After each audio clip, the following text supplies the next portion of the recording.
বাংলাদেশে যে কটি সিটি কর্পোরেশন রয়েছে তার মধ্যে সবচেয়ে বেশি আবাদি জমি রয়েছে রংপুর সিটি কর্পোরেশনে।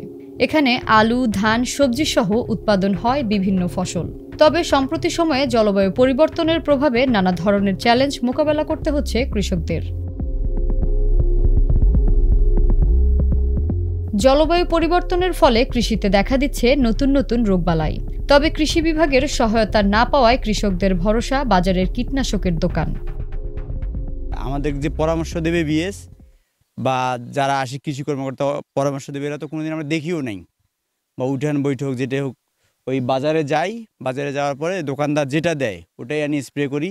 কখনো কাজ হয়, আবার কখনো হয় না, আবার যা আনি মারতে হয়।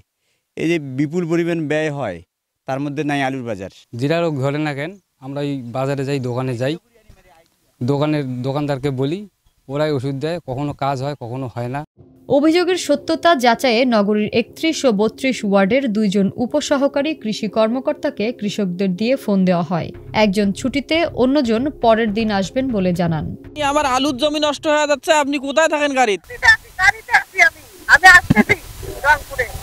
ও, আপনি ছুটিতে আছেন? একটা দিনও তো আসি দেখলেন না রংপুরে আসিয়া। নাম্বার সংগ্রহ করে নিয়ে এখন মনে করেন বিএস ছুটিতে আছে, আমাকে ফোন দিতে চাইলো, এইটা বললো।